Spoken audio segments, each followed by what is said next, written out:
Hey there, literary scholars. You made it to episode 8 of the AMLET podcast, and I'm glad you're here to continue our study of the Navajo Creation Story. In our previous installment, the people entered the fourth world, corrected the wrong that had followed them from the world below, escaped the island where they first emerged, and built the first Hogan, which is so sweet. That Hogan now becomes the setting for an extraordinary act of creation. And so until this point, the people have had landscapes, rivers, mountains, plants, animals, tools, homes, and ceremonies, all the normal stuff, but the world still lacks a stable system of light and time. There is not yet a sun to govern the sky, a moon to govern the night, nor months to organize planting, harvesting, ceremonies, storytelling, and the changing seasons. And so, in this creation of the sun and moon section, we will see first man, first woman, great coyote who was formed in the water, and the holy people begin planning how life on earth will unfold, but creation, of course, will not be perfect. First, angry, that destructive coyote who has repeatedly brought disorder into the world refuses to remain excluded. And so, as you listen, consider this question: why might a creation story explain not only the order of the universe, but also its irregularities? So at this stage, be sure to have open your digital copy of the Navajo Creation Story and read along with me in the first paragraph of the creation of sun and moon. Inside, first man lay with his head to the east, and first woman lay with her head to the west. Their thoughts mingled, and those thoughts were sacred. They began to plan for the time that was to come and how people would live on the earth. Great Coyote, who was formed in the water, came in to help them plan. Together, they planned that there should be a sun, a moon, and a day and night. They decided to keep the other coyote, first angry, away from their planning because it was he who had brought unhappiness. So this section here begins inside the newly built Hogan. The sun and moon are not planned on some sort of distant mountaintop or an abstract heavenly realm, but instead inside a home, which is precious. The first Hogan becomes an even more significant place where domestic life and cosmic creation meet all at once. First woman lies with her head toward the west, or the setting of the sun completion, and the movement toward night. And first man lies with his head toward the east, associated with dawn and beginning. So again, direction gives structure to such a sacred activity. And together, these two people physically embody the path that light will eventually travel across the sky. And it's just beautiful connecting such a the original relationship to the movement and rhythm, at least in conception, of how every single day will go. It's just lovely. Another beautiful note in this paragraph is how the text says, their thoughts mingle and meet as if they plan the future together in sync. This also continues the restoration that followed in the earlier separation of men and women a few episodes ago. During that conflict, remember, first man and first woman allowed anger to divide the entire community, but in this section, they're cooperating, even without speaking. And that's pretty romantic. Creation begins with this planning, of course. The sun, moon, day, night, and calendar appear because their creators consider what life will require. They think about the people who had not been born yet, and they organize the world for the sake of the future. Great Coyote, who was formed in the water, joins them. Be sure to distinguish him from First Coyote or First Angry Coyote as we review, and I'll try to designate them as clearly as I can also. The story contains more than one coyote figure, and we know already that they're not going to serve identical roles. Great Coyote participates in sacred planning, and First Angry has repeatedly introduced jealousy, witchcraft, theft, and disruption into the actions of the story. So the planners, therefore, decide to exclude First Angry, which I guess is understandable, right? His actions have produced serious consequences in lower worlds, yet his exclusion will later become part of the conflict. The planners hope that if they keep disorder outside the Hogan, they can create a perfectly ordered universe. Bless. Then nonetheless, First Angry does not appear simply because they refuse to include them. With that being said, do we think that a refusal to acknowledge disorder will remove it? Sometimes we do with a deep sense of naivete. Or must we, as a community, find some way to understand, limit, or incorporate the disruptive forces that already exist? Keep people inside, cursing the outside, but then it is a little bit more contained, I think is the essence of that question. And the story will return to this sort of at the end of the episode, but I think we already know the answer. Let's return to the text and read the second paragraph of this section. First man, first woman, and great coyote who was formed in the water covered the floor of the Hogan with a perfect buckskin. On the buckskin, they placed a perfect round turquoise, larger than the height of a man. Below the turquoise, they placed a great perfect white shell. At that moment, the coyote First Angry came and asked them what they're doing. Nothing, they said. So I see, he said, and he went away. The preparation begins with a perfect buckskin spread across the floor of the Hogan. We have seen buckskin used in earlier ceremonies, especially during the transformation of the first man and first woman into human beings. Its reappearance connects the creation of the heavenly bodies with the earlier creation of humanity. Lovely. And both transformations require ceremony, sacred materials, and careful arrangement. Upon the buckskin, the planners place a great round piece of turquoise in the shape already resembling the sun. How convenient. But it's perfect and larger than a person. Turquoise has also appeared throughout the narrative as we kind of like this sacred substance associated with life, beauty, identity, protection, and the natural world. And below the turquoise, they place a great white shell, which will become the moon. The arrangement connects color and material to the heavenly bodies they will represent eventually. Turquoise carries the brightness and color of the daytime sky, while the white shell carries the radiance of the moon. The two objects are placed in relationship with one another, and balance is created through these complementary forces. Day requires night, light darkness, and activity rest. It is at this moment where First Angry arrives and he's kind of like, "What are y'all doing?" And they're like, "Nothing." I think we've all been there. We've for sure. And their response is clearly untrue. They are engaged in one of the most important acts of creation in the story, but because they don't trust him, they conceal their work. First Angry replies, "So I see."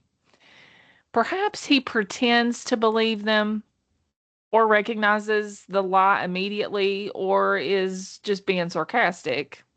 Either way, this brief exchange is going to create tension because both sides know that something is being hidden.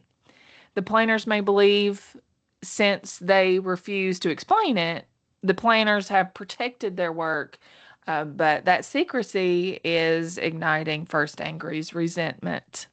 The story will not excuse what he later does, but still. This whole scene illustrates how exclusion and concealment contribute to this growing conflict.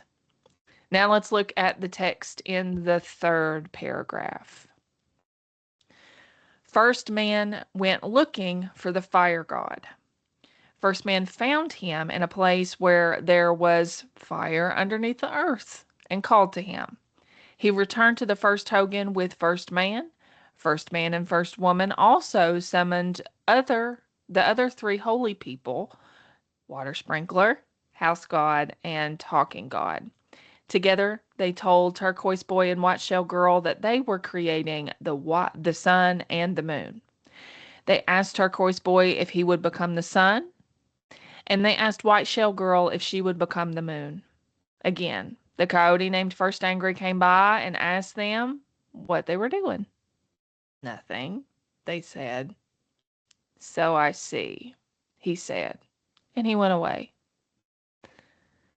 First man now seeks the fire god and finds him where fire exists beneath the earth, which ended up, of course, being scientifically proven later, which is pretty awesome. This journey gives us the information that the fire is within the world before it becomes a part of the sun, which won't create fire from nothing and had to come from somewhere. This existing force in the fire is being elevated into this cosmic entity of sorts. First, its location is from beneath the earth and is going to contrast with the energy that will eventually burn the sky and bring together the depths of the earth and the heights of the heavens. First man returns with fire god and summons water sprinkler, house god, and talking god, all of which have appeared before when we saw first man and first woman turn into human beings. Their presence reinforces the importance of four and establishes the daily and seasonal order of the world. Turquoise Boy and Whiteshell Girl are then told about the plan. Earlier in the third world, they guarded the male and female reeds, and they're described as figures whose identities were not confined to a simple male or female division, and now they're invited into becoming two of the most powerful figures in this creation narrative. Turquoise Boy is asked to become the sun, Whiteshell Girl the moon, and it's important to notice that they are asked, not told, as their consent and their autonomy and their permanent work to come is essential to transformation. First Angry appears again and he asks, what you're doing? What are y'all doing? And again, they tell him nothing. And he replies, so I see, and again leaves. First Angry circles around the edges of this process and is repeatedly denied entry. As listeners, we know that he will not remain outside forever, given his track record. But the more carefully the planners attempt to keep him away, the more suspense the story creates around this eventual response. So let's travel to the next paragraph, which is a little lengthy, but I hope you'll stay with me. First man, first woman, Great Coyote, and the holy people planned that there would be 12 months. With each month, the moon would pass from dark to light, and the sun would move to a different path in the sky. Whiteshell Girl was given a whistle made from the female reed and with 12 holes in it. Each time she completed her cycle, she would blow on the whistle and a new month would begin. The first month was named Back to Back, or Parting of the Seasons. Today it is called October. The second month was named Time of Slender Winds. The third month was Great Wind. It is the time to begin to tell the sacred stories. The fourth month, January, was Crusted Snow. This is the month of many ceremonies and the time for sacred stories. February, the fifth month, is Baby Eagle. After this month, sacred stories must not be told to the young people. The 6th month is the month of sudden spring storms. Ceremonies are held to bless the fields before seeds are planted. The 7th month was little leaves. May was the 8th month. Finally, they planned when few seeds ripen, great seed ripening, little ripening, and finally September, harvest time, when foods are stored for the winter. And so the creators have turned now from the sun and moon themselves to the measurement of time. They decide that there will be 12 months, a calendar allowing them to prepare. The movement of the moon will mark each month, but it will pass from darkness into light and then return toward darkness again. The sun will also shift its path across the sky. Time is therefore not represented as this straight line alone, but is going to move in cycles. The moon's changing shape becomes a visible measurement of time when we know well just by looking at the sky. And the universe itself is this system of knowledge. White Shell Girl receives a whistle made from the female reed. The whistle contains 12 holes, one for each month. At completion of each lunar cycle, she will blow the whistle and begin the next month. The whistle connects time with sound and breath, which is important for the Navajo tradition because remember earlier, breath caused the great reed to grow and carry the people into the fourth world, and now it passes through the reed to announce the movement of the year. The instrument also joins the female reed to the moon. The first month is associated with October, which is different from us, and with the parting of the seasons. This means that the ceremonial calendar, according to the Navajo, does not begin in January, as the modern Gregorian calendar does, but with seasonal transition. The year is organized around the rhythms of the land, no surprise there, and it's not organized according to some abstract numbered season. It's much more tangible. The next months are named for winds. So first come the slender winds and the great winds. The calendar preserves observations of changing weather, giving each month its own calendar. The 3rd month and the 4th month are identified as appropriate times for sacred stories, anchored in the proper season, ceremony, and timing, which is like wintertime. We got to have something to do in the wintertime, right? And it's a good time to educate the next generation. And it's with the winter months, it's sort of an honor in this story that they are awarded this storytelling burden, given that agriculture is slowed and nights lengthen. And after the month associated with the baby eagle, the text says that the sacred stories must not be told to the young people. And if we just put two and two together, we know why. Young people are wonderful and they are distracted because when it starts to warm up, the days are longer. You got to live, right? So, and if we try to impart wisdom on younger generations whenever they are full of life and doing their own thing, they're probably not going to be listening and it's going to be wasted energy. So, this boundary reinforces that the idea of knowledge, it requires some responsibility and we just don't impart it willy-nilly. There's a time and place for everything, and this story belongs with a relationship among speaker, listener, place, and time, and that helps to create order in the universe as well. Spring brings sudden storms and ceremonies to bless the fields, moving the calendar from storytelling to planting, a preparation period for the community to work with the earth. The months that follow are named for leaves, seeds, ripening, and harvest, which is just more evidence that time is understood through the relationship with the land. The calendar begins to instruct people what the world is doing, and it's a form of practical instruction passed through language, and it preserves these patterns of survival.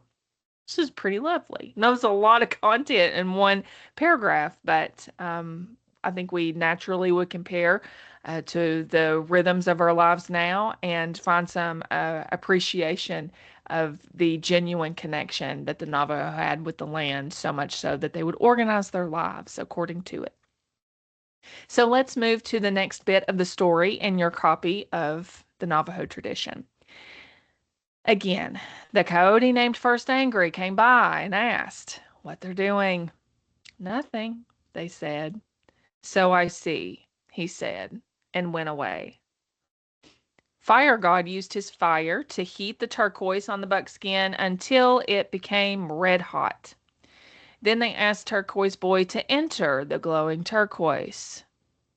If I do that, I must be paid with the lives of the people of the earth, all of the human beings, the animals which have 4 legs, the birds and insects of the air, the fishes, and all of the people underwater. And then the white shell girl repeated the same thing.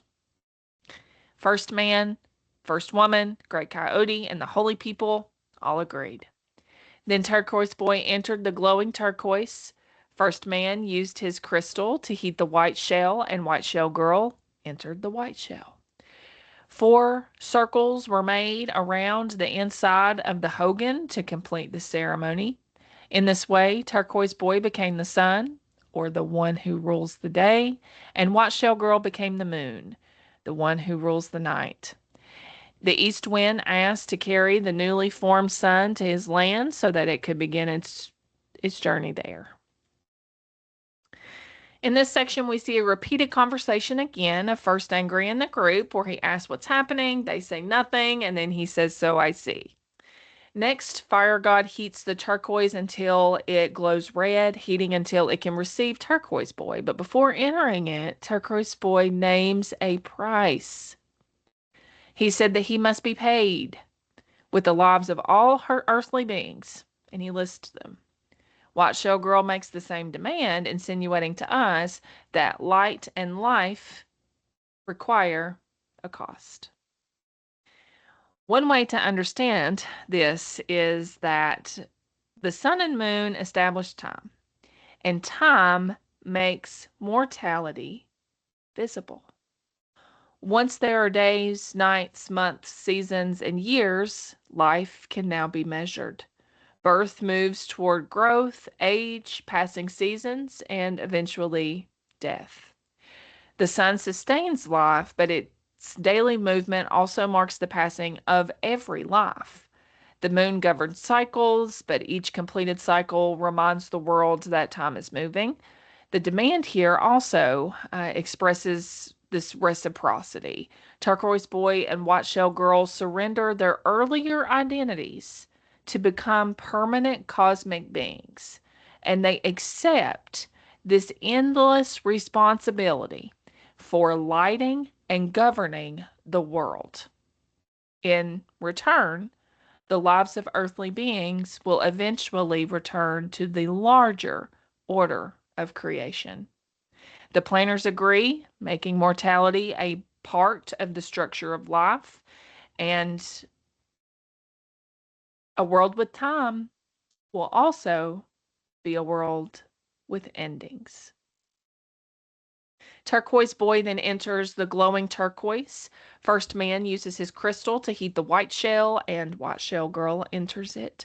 The crystal, if you'll recall, is an object that has accompanied the first man at his formation, and it symbolizes clear thought and perception. So, clear thought and perception are associated with the moon in this tradition. 4 circles are made around the inside of the hogan, completing the ceremony as circular movement, and the number 4 establish order. Turquoise Boy becomes the one who rules the day, and White Shell Girl becomes the one who rules the night, and both are responsible for their own sectors of governance.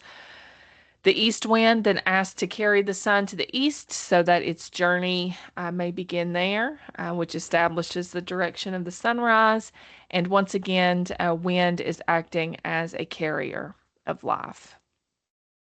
Now we have arrived at the final paragraph at the sun and moon creation. So follow along with me. The coyote named First Angry appeared again. He said, I know you've been planning great things. I demand to know why I was not included in the planning. First man and first woman said nothing. Coyote said, you believe that I spoiled your living in the lower worlds, but it's not true. Now I will spoil your plans. The path of the sun and the path of the moon will not return to their beginning after 12 months. The 12 months of the sun will be 13 months of the moon. Sometimes frost will come early, and sometimes it will remain late. Sometimes rains will not come, and you'll have to summon the baby of the big water creature to bring water. And he left them.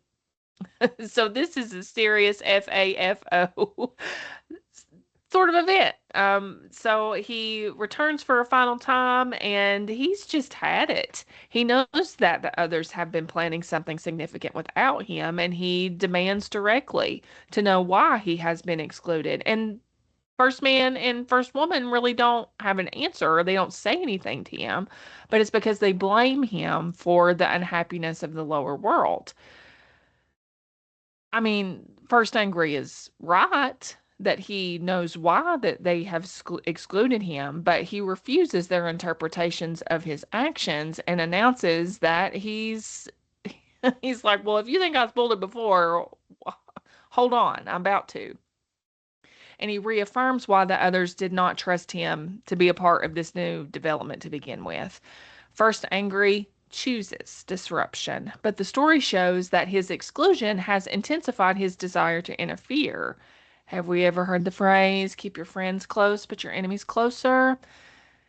It might have proved a little bit more ordered to include the chaotic one and bring them inside.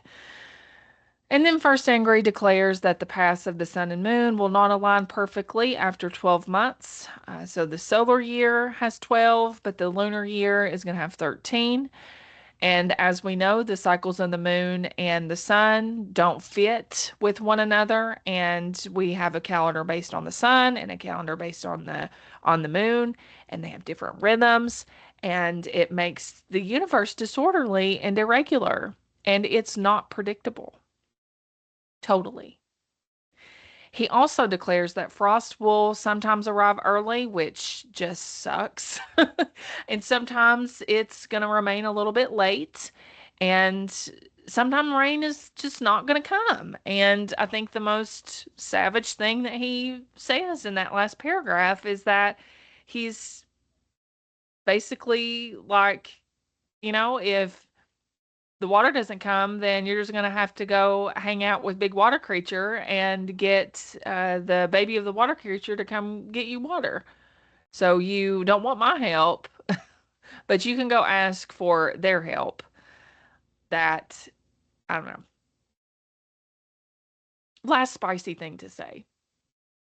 And that this whole idea of the past and it we can't I think really what first anger is trying to tell us is that this whole idea of the past, we can't just forget it. And that's one thing. But we kind of have to use what we've learned in the past to inform the present and then hopefully the future, especially if we're using the present to plan for the future. And so he just kind of dips out, destroys everything, doesn't destroy everything outright, but he's definitely introduced some irregularity. And on the whole, I think my favorite part of this whole section is that it says a lot about what it means to be a good collaborator. And being a good collaborator does not mean that we facilitate and we only tolerate perfect conversation with a group of people, and it's definitely not everybody holding hands in a circle and singing Kumbaya. Collaboration is difficult because we are able to maintain balance, which is the goal. And if we're to do that, we need even the complicated individuals to weigh in. And that's what makes collaboration hard. It requires patience. But exclusion does not erase the reality of the conflict, even though it may provide some temporary ease. We think we're not going to include this person in this conversation and we're going to be able to get what we want. But then, whenever you implement the thing that you want, the person that you've excluded is going to be doubly or triply angry. It's the moral road, as the Navajos seem to suggest, to include. For instance, the demand made by Turquoise Boy and Whiteshell Girl introduces mortality itself into the new order. And though it's not rosy and perfect, it seems justified. Their lives for ours. Plus, collaboration with First Angry may have ended up in the same place no matter if they had included him to begin with, but the Coyotes' demand keeps us honest and alert. We aren't the ones in control. And to me, that makes life more interesting because it's less predictable. Although it's chaotic and disruptive, First Angry is wise. We adapt as a result. We remember. We seek help, all of which requires community to keep us together. And if they'd have created that perfect world, then why would we need those? And so, as we finish this episode, return to our opening question. Why might a creation story explain not only the order of the universe, but also its irregularities? The answer is because human beings need both, actually, so that we pay attention and become active participants in our own lives, instead of letting the tides and the seasons pass perfectly and predictably. And with that, I thank you for listening to how the Navajo wrote the beginning of the sun and the moon and all they govern. In our next episode, and many after, the narrative will take a turn. Stop by again for the deets and the death. I'll see you soon. And until then, I hope you take care.